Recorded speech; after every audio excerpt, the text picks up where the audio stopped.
The Bugatti is assembled near Strasbourg, in a place unlike any factory you've ever seen. It's in the grounds of a chateau once home to founder Ettore Bugatti. Immaculate stable blocks house offices. This is where the interns sleep, and I don't ever remember seeing a manicured lawn at Longbridge. But all that grandeur is perfectly fitting. We are, after all, talking about a car that does 253 miles an hour.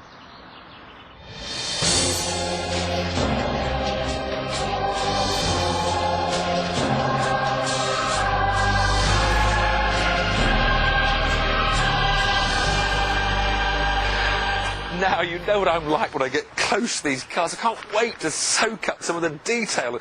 And I'm instantly drawn to this amazing engine bay. 16 cylinders and 4 turbochargers, which help produce that 1,001 horsepower. But they also produce 1,000 degrees centigrade, which is why there's no engine cover to let the heat out.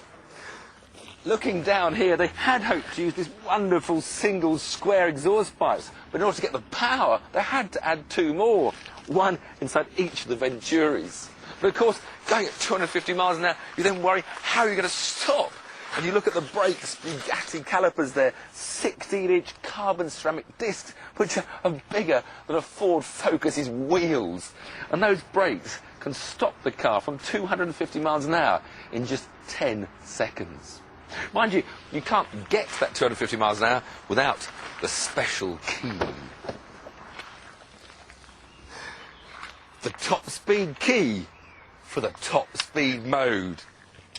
This has to be inserted when the car is stationary, and once turned on, it lowers the car right down to just a quarter of an inch above the surface of the road. It allows the rear wing to only come up just 2 degrees. It makes the car as slippery as possible through the air. But because it's so low, you can't just go out on a deserted autobahn and blast up to 250 miles an hour. It'd be too rough. The car will start crashing out of the ground. On top of that, if you just turn the steering wheel more than 15 degrees of lock or touch the brakes, the car will jump out of top speed mode. The rear wing will come up in the air. The front will raise. It'll be like throwing a parachute out of a dragster. The speed will be dragged off. You'll be back safe and sound. So even if you do wake up one morning and fancy doing 253 miles an hour on your Veyron, you can't. The actual assembly hall is normally out of bounds, but we promised to behave, so they let us in for a mooch. Now look at that for an engine! It's massive, 2 banks of double cylinders creating that W effect. How on earth they fit that in the back of a car that looks so beautiful, so compact? Let's go and have a look at assembly cars. But don't look to your right, because there is something very special I'd love to tell you about, but I can't. That's a model you're not allowed to look at. You can look at the rest of them over here, so no peeking. Right, now you can pan right. Look at the rest of the assembly. There's a car ready to be delivered. Don't go too far to the right. That's one ready to be delivered. That's one about to be test driven. They test for 500 kilometres each car before they go out. That's what's called the tape around the grille to protect it so it goes out as new. Over here, I've spotted over here, look, a colour in the finish you off bay where the bright lights are checking out for any imperfections. But look at the rear. I love that all-in-one colour rear. Oh, more colour around the corner. Look at that. The Bugatti Blue. Now that is stunning. Oh, this does look lovely. Here's the rubber. That's some grip. This is brilliant. Look at the jacks that prop the car up, not some sort of average street corner ramps. 4 great big pistons that lift the car out of the ground for preparation. In fact, we can probably look now quickly at the aerodynamics underneath the car. See the perfect flat floor that creates that acceleration of air underneath, that creates the downforce. £890,000 plus £819,000, that's 1.7 million-ish, plus £890,000 plus £890,000, that's 3.4 million-ish. Don't go too far, you might see when you can't see us. But another 2, that's 5.8 million. It's probably about £10 million worth of Bugatti Veyrons right in front of me. Another former stable houses the customer reception, where it's possible to choose your Veyron's options. Maybe you want luxury seats, or the slightly more figure-hugging sports seats. None of them, incidentally, are fully electric.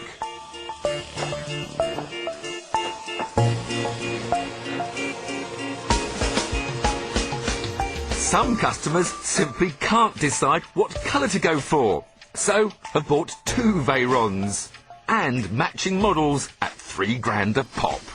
About 100 cars have been built, with 15 delivered to the UK.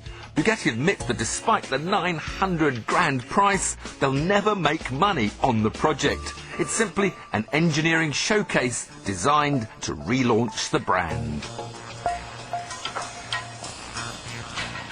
Let's start it.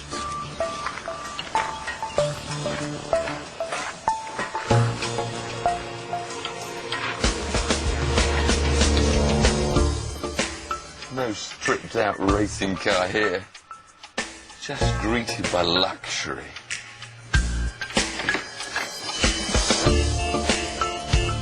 One press the start button.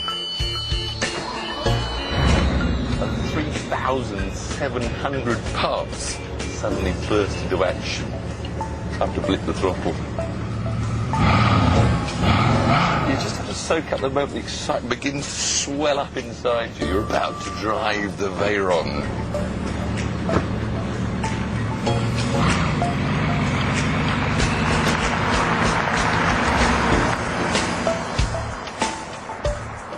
The overwhelming initial impression is that this is not a hard car to drive. It's not intimidating. Anyone could get in a Veyron and drive sensibly all day long.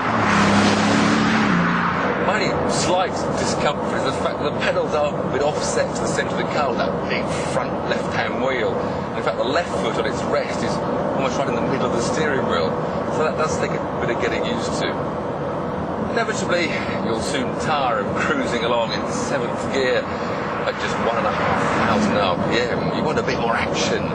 You simply move the gear lever from D to S without even touching any more throttle. You've suddenly got 5,000 RPM on the clock and you're in 2nd gear. And now I'll touch the throttle. 3rd, 4th, 5th. It's amazing how you have to constantly keep on refocusing your eyes to a point further and further away, because the horizon you're heading into gets narrower and narrower and narrower as you cover so much ground. This is just on deceleration. Both feet off the pedals. It's coming down now. 3rd, slowing. 2nd, feet off. 1st. And then we go again. 2nd, 3rd, 4th. When you want to use the brakes and not just plain deceleration, the pedal is firm and strong. Hugely confidence-inspiring. I am beginning to be astounded by what this car can do, and I've hardly explored any of it yet. Now, the only problem with leaving it in sport is that when you're just cruising along, it'll just sit there at, say, 5,000 RPM waiting for you to accelerate up to the limiter. So now if you want to enjoy the car more and enjoy this wonderful gearbox, which is made in Britain, I'd like to point out, at Leamington Spa, indeed, you can start to use the pedals. Up we go from 2nd to 3rd, 4th, 5th, 6th. I think it's probably the usability of the gearbox that is the most striking thing initially. Then the ride quality. This is a country road, and most supercars like this with sports suspension, those low-profile tyres, will be pulling this way and that way across the canvas of the road. And yet the Veyron just sits in calm and poise and takes it all in their stride. It's amazing. There was one last task: to try and hit full power. Now the power meter's reading 950, 1,001 there for a moment, accelerating hard in 3rd gear. Round and gone, and the steering weight feels good. More power, 1,000 horsepower being unleashed. It drops to about 900 when you change down again, and it's up to 1,000 again, 950, 1,000, 5th gear, 1,000, 6th gear. I think that's a bit fast. Mr. Veyron, we're just sort of scuffing the spoiler slightly. I think that means we're doing a bit faster than we should.